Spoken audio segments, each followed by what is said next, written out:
Hello everyone, this is Zelx here, and today I'll be giving my 2 cents about the upcoming mini expansion for Shadowverse Academy of Ages expansion. So if you are wondering what expertise I have on this matter, I have absolutely none. I've only recently reached Masters, or actually I'm not even Masters yet, I'm only AA3. And I'm barely in Unlimited, and I'm barely B3 in rotation, even though I'm pretty sure I'm going to drop some because I'm going to be playing a lot of terrible decks. Hopefully with some of the legendaries in this new expansion. It's going to be fun, and yes, let's get right into it. Our first legendary we look at is the 1 mana spell from Forestcraft. Return an allied follower or amulet to your hand, deal 3 to a random enemy follower. I see that there's a lot of potential for this card.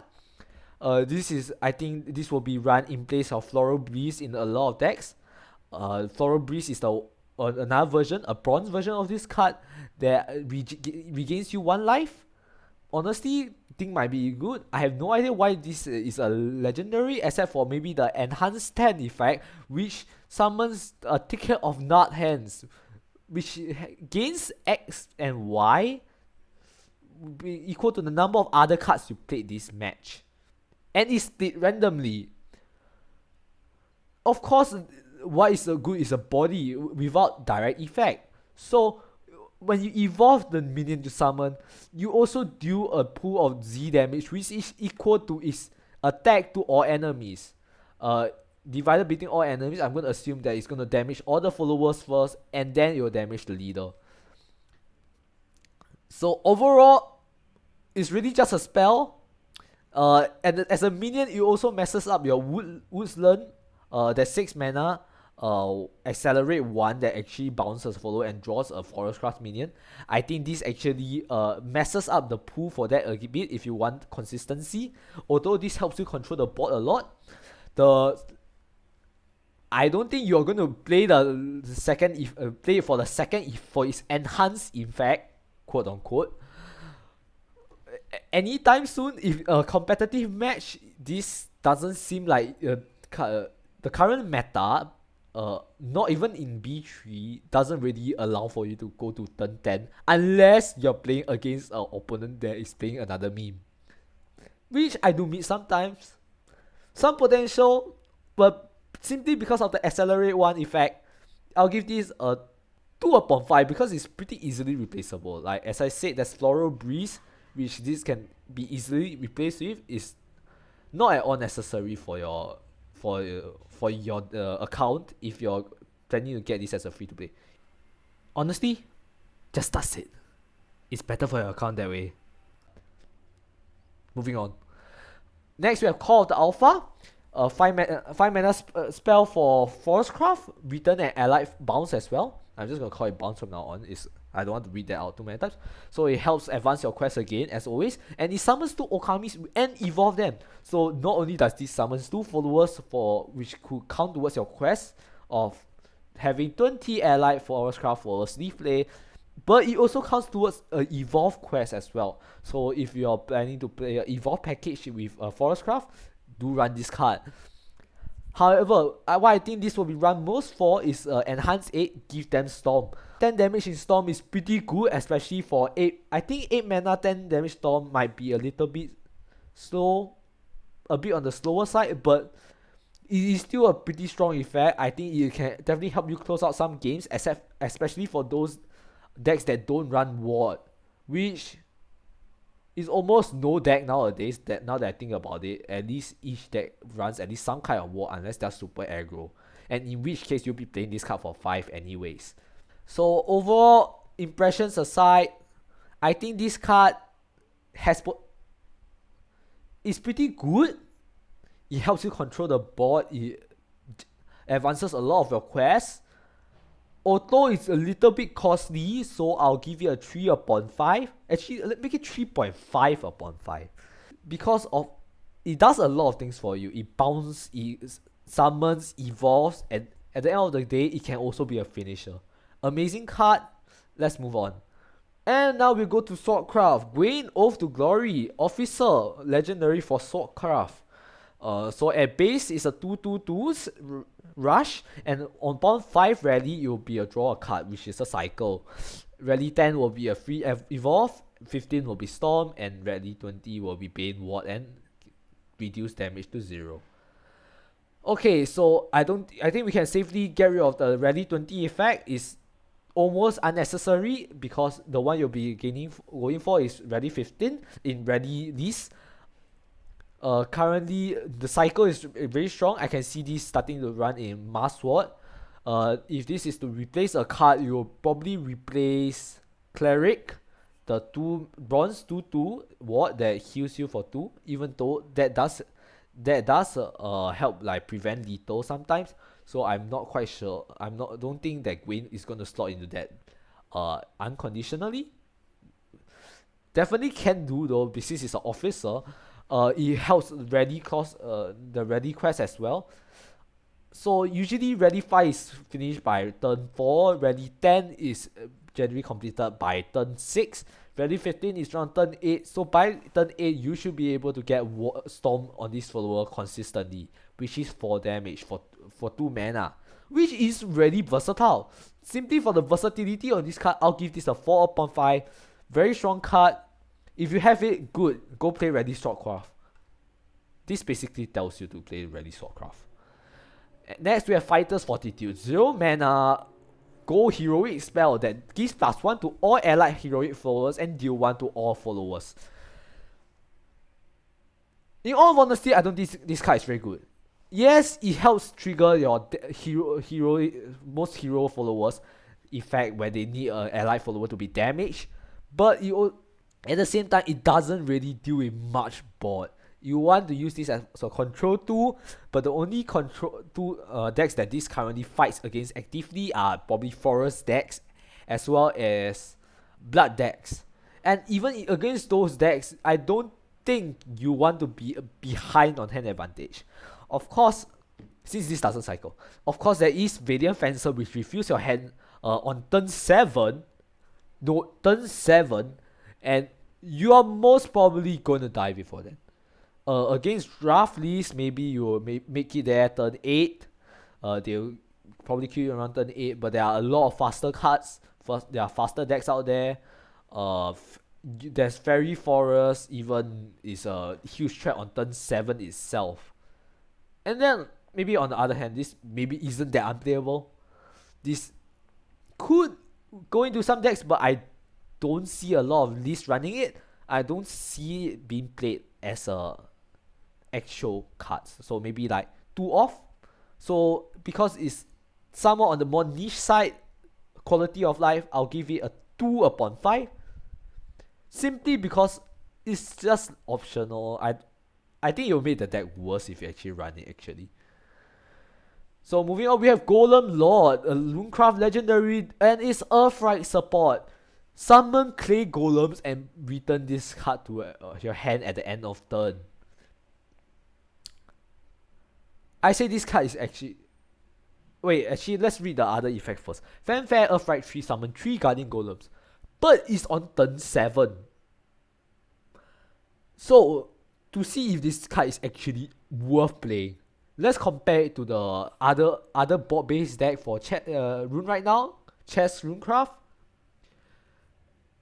Chess can get King out on turn 6. And not only that, he summons 4 pawns with 3/2 and Storm. King himself is also a 13/13 body that cannot be targeted. Now let's compare it to Golem Lord. End of your turn, deal X damage to enemy leader. X equals to number of allied clay golems and guardian golems that have come into play. So at minimum, this will be doing 3 damage to your enemy face. And if you use his accelerate one once, is a 4. If you're Juno, is 7. 7 burn, maybe a component. So you need to do, let's say you do get 7 burn on turn 7. 7 burn with 3 from Juno summon. You still need to do 10 in burn throughout the deck. Throughout the entire game, not throughout the deck. What deck? So even then, let's assume you play against Forest. Forest have heal. They are also quite fast. Like, they have Nobilis and Shining Valk, which summons a lot of dangerous threats by turn 4 and 5. And you're gonna stuck with dealing with that. I don't even think you have time to play it for the accelerate one. That's how bad I think this card is. Honestly, very memey, needs more support, 1/5 for this expansion. I don't even think it's worth running. Actually, just go for the normal burn. I think it's easier doing it that way. Next, we have Magical Bishop. Finally, our chess set is complete. We started with our Queen's Rook, Knight, and King, and now Bishop has finally joined the fray. Too bad it's actually terrible. Actually, in my eyes, it's an optional card to run. It summons a magical pawn, which is 1 compared to Rook and... Okay, look. Rook is a 3 mana and summons 2 pawns. Knight is technically a 0 mana and summons 2 pawns. Queen is a 2 mana. Summons a lot of pawns. Magical Bishop is a 4 mana. Summon only 1 pawn. And you need to evolve it to summon another. And total of what? 2 to all enemies as well as 2 pawns for 4 mana and an evolve point. Really? That's what you want to spend your evolve point on? I think it's really bad. I don't even think you want to draw this card off check. Honestly, I don't even think it's worth running. Like, it's optional. So since it's optional, I'll give it a 1/5. Definitely not gonna see any play until... Actually, not even in the future, because this is a... Pawns are already bot centric. You don't really need more bot control since you already have pawns. If anything, I think what chess actually need is a way to destroy their pawns easier. And Magical Bishop just doesn't offer that. Moving on. Next we have Dragoncraft, Tarask. It's a legendary 8/1. Wait, 8/1? What? 8/1? Really? Okay, to be fair, it does gain 7. But then it's at best, at worst, it's like 8/8.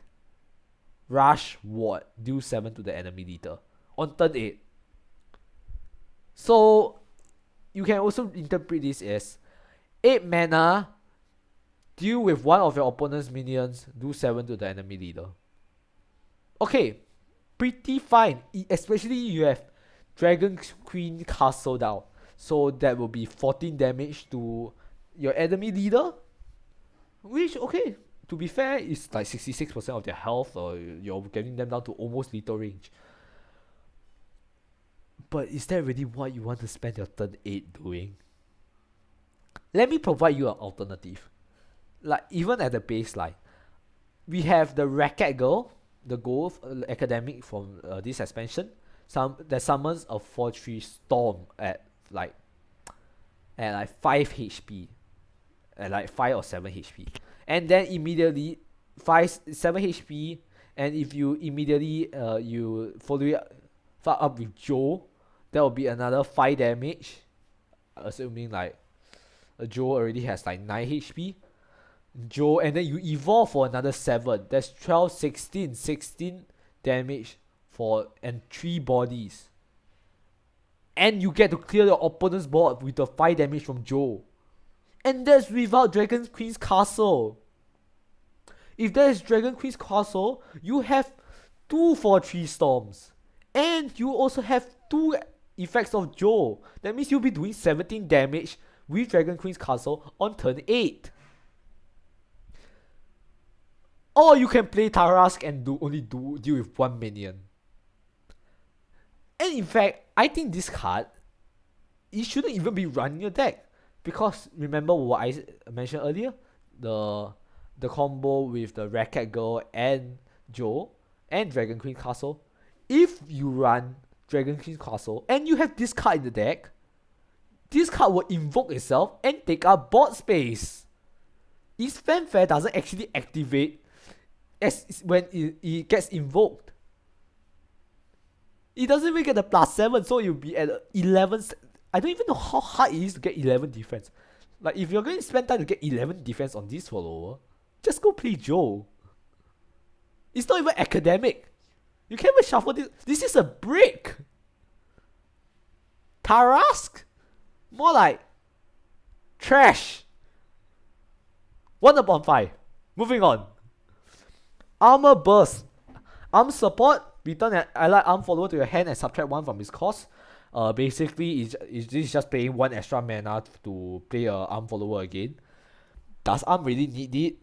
To be fair, it can bounce other followers that you armed with draconic weapon. It doesn't really have to be armed followers. But I think the best card to use this on is either the 2 mana 3/1 that does 3 once 4 allied arm followers have left play, or the Hammer Dragon Newt. I can't remember that name. I looked it up. The one that gains Storm. It becomes a 3/4 right now. So one combo I can see this going is attack from Leviathan. You play Hammer Dragon Newt, you go face, you bounce it back, you go face, you bounce it back, you go face. Even then, that's a lot of mana and commitment. So that's at least just the combo I mentioned costs like 10 mana for 15 damage. I don't think it's worth running 2/5. In all of honesty, except maybe with Forte. Is it even worth running with Forte? I don't think so. Forte regains 1 mana, but no, not even 1 mana, 2 mana. But even then, really, I don't see Armor Burst being run in Dragoncraft, in Armed Dragons, simply because Armed Dragon is way faster. It needs more tempo than just playing one of your followers another time. Unless you're reaching for Ditto. And which that is a different case. With Leviathan Blast Form, this 7. Maybe with the, as I mentioned, the 2/1, there is indeed another 6, which this extends your Ditto reach. So maybe run 2 copies of it. 2/5. Pretty mid. Next, Shadowcraft, Lord of Resurrection. Soul Sniper support basically just say when you play this on turn 6 and evolve it, you dare to do 10 damage to your opponent. Pretty good considering that Soul Sniper is an aggressive deck. Pretty bad when you consider that Soul Sniper still has consistency issues. There's no way to get Soul Sniper out onto the field consistently simply because it's not a high cost, so you can get it out, cheat it out with Sharon, and you'd have to draw it and bury it before you play Lord of Resurrection. If you already managed to get Soul Sniper and bury, do you really need Lord of Resurrection? Really just a win more card? 3/5. I'm not sure what other 3 costs there are that are worth it to reanimate. Although I were to say that the second effect, this one, the during your turn, that isn't actually a fanfare effect. It can work for any follower. So maybe there is some possibility of like this card just sticking on the field and then you just reanimate a Bahama and go face for 13. I see some potential. 2/5 in consistency issue, 4/5 in meme potential. I'm gonna love this card, especially for the meme. Next, Spectral Storm. Burial Rite, draw a card. Okay, it's very good right off the bat. You get to get rid of 1 of your cards and you draw 1. Although it's a net -1 in card hand size, though if you Burial Rite at least twice, you get to draw another 1, which then becomes a cycle. This card is pretty good. I think it's a very good. It's a must run in all burial lists. It's just another source of Burial Rite. I think it can even replace Night Terror in some ways, since you really need to like play a minion for this to activate his Burial Rite. Burial Rite is directly from hand, of course. Amazing card. I think definitely can seeing meta play. And I'm going to see this being seeing a lot of meme play as well. Like maybe one day when I get more legendaries, watch out for this card. He will appear in my deck. So I'll give this the first 5 out of 5 because this is very good. I think most likely Burial Rite is strong, and with this it will definitely become stronger. Next, Damnation Portal. Damn, this is a very Mimi card. Mimi. That's a terrible way of putting it. Enhance 8 evolve this follower can be evolved using evolution points. At the end of your turn, if Vengeance, Avarice, and Wrath are active for you, evolve this follower. A lot of preconditions, but what does it give you? When it evolves, it deals 8 to all followers, clears the board, including itself, and when it dies at the start of your next turn, you get to put one of the highest cost followers into your deck from your deck into your hand. And its cost becomes 0? Mana cheat? But mana cheat is cheating! Okay, so let's break this card down. So first, you never want to play it for the Enhance 8. If you are playing it for the Enhance 8, the chances of you dying on your opponent's next turn is very high. Even if they don't have a board. Like, just... If you're facing Enhanced Portal, he'll just go face anyways. If you're going Rune, they are probably going face with King. Or Spell Boost, they are going face with Simiel. Forest will go face with Tamlin. Dragon will go face with Lumor. Blood will go face with Garodeath. Yeah, no, you're not playing this for the Enhance 8. So, so you need Vengeance, Avarice, and Wrath active on turn 6. Vengeance and Avarice can be done with Waltz. Wrath is generally done before turn 5. I think you could we have more than enough mana to do 7 damage to ourselves by turn 5.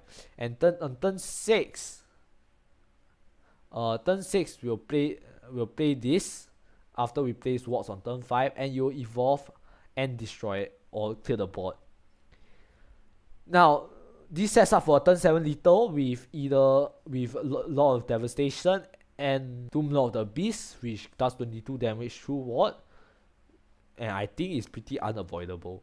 Unless your opponent plays the Headmaster from Swordcraft, in which case it does significantly less damage and you'll probably lose the game. All or nothing. Damnation Portal. Damnation! Anyways, I think a lot of meme potential. I love this card. So much meme potential.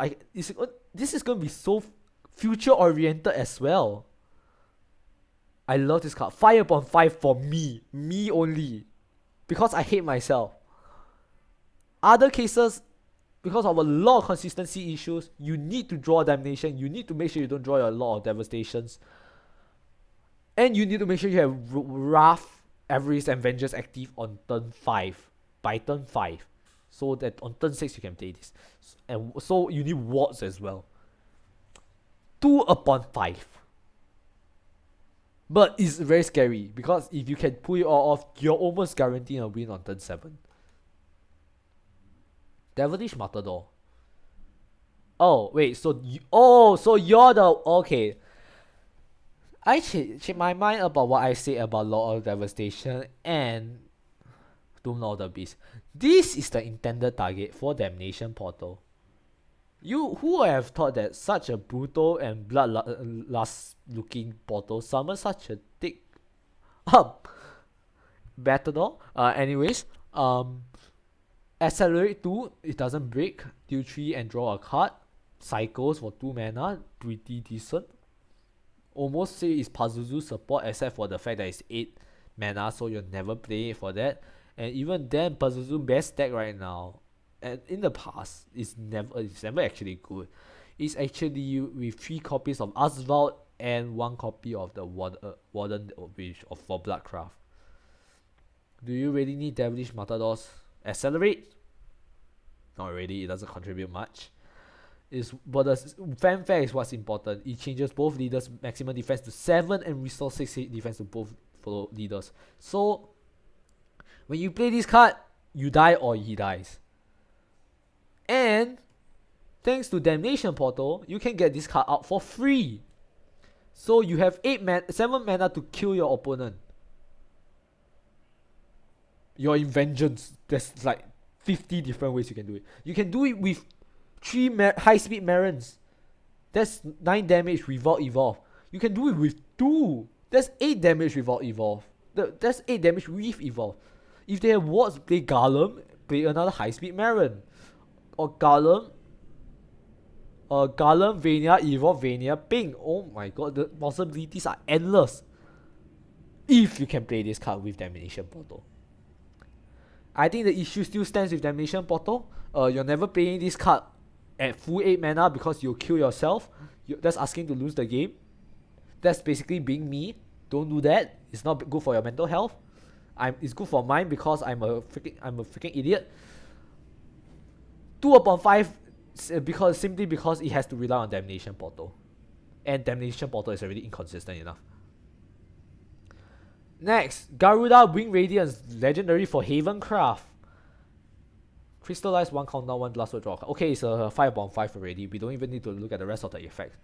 Just this one line, 2 lines. This cements it in almost every single Haven deck out there. Crystallize to... It's just good cycle. Let's look at the second effect though. Change the cost. It's basically just Thunder God. It's what we use Thunder God for. When we look at Thunder God, do we ever look at the Crystal Accelerate 3 and the main body effect? Maybe if you're playing Atomic Shadow, and in which case, I do not want to talk to you. But the Crystallized one is very strong. Since like just like how Thunder God of Tempest, right? It's like playing every single deck back when it was still in rotation. Let's see. The fanfare is to change the cost of a Havencraft amulet in your hand to 0 and give it that deal X to random any follower and then a mini leader and then destroy this amulet. I sense meme potential. And this is... I think there is a 5 mana amulet in standard right now that can abuse this. Simply because it has meme potential. 5/5. Simply because of the first 2 sentences on this card, 5/5 as well. You'll see this in almost every single Haven deck, except for maybe Heal Haven, and that's a separate issue. Let's move on. Azurite Maiden, Crystallize support. Faith, at least 5 cards using their Crystallize effect. Restore 3, draw a card. Okay, pretty average. 5 Crystallize effects is usually done on turn 4. Enhance 8 is where it's at. Summon 2 Bejeweled Tortoise and give them Storm and Ward. Evolve them. So you get 10 damage Storm. And they have Ward. So they trigger the... Don't just exit like that. Let me scroll back. So they can activate the Bejeweled Shrines effect. Become them to 11. 12 damage Storm total on turn 8. Honestly, not very impressed by the Enhanced A effect. As Crystallized Haven, your goal is to win on turn 7 through Wingy, Diamond Master, and Skullfane, which should do more than enough damage to kill your opponent. And if you're banking on this to come out on turn 8, you probably already lost through a variety of means. Not a bad card by any means. I can definitely play it for the first effect, the Restore 3 and draw a card. So simply because of that, I'll give it a 3/5. You can run it, it's not gonna be amazing though. Next, we have Pandora, Plate Giver. Fanfare, give -8/-8 to all enemy followers at 8 cost, 8 mana, 8. Evolve, change the enemy's leader's maximum defense to 8. Oh, what's with this setting maximum defense down to very extremely low levels? Is cygames tired of heal? I guess so. And then it banishes all cards from your deck until you have 1 left. So you're basically winning or you're losing. That's Pandora's box for you. I mean, if you play this card, your opponents basically had no board as well. And you can also easily clear Pandora unless you have some board-wide destruction, which Cornelius assists, just so you know. Don't worry, it's not played very often. But then again, there's also the Budget Cornelius, which is also known as Instinct Dell. Last Word Shadow still runs around in rotation sometimes. So, can be targeted by enemy effects, doesn't matter too much. Cannot be attacked, is more huge. And then there's still random effects that can still damage Pandora. you want to evolve this card. I think the idea for this card is to actually play him, evolve it, wait until your turn again, then evolve it, go face for the 8 damage lethal. Or alternatively, there's Uranus. If you have Uranus in hand, you play this, wait, evolve Uranus, banish, and strike for 9 damage lethal. And then there's also Gratina, which I think is slightly better because you invoke Gratina on 8, you play Pandora, you evolve Pandora, and your Gratina goes face for 8 damage total with a evolve. Actually, no, you can't evolve Gratina because you evolve Pandora. But Gratina is 6 damage though. You just need another extra 2 damage from whatever source. I'm pretty sure Portalcraft can do 2 damage. I can't quite remember how. I think someone mentioned this before. But Pandora, mean potential 4/5.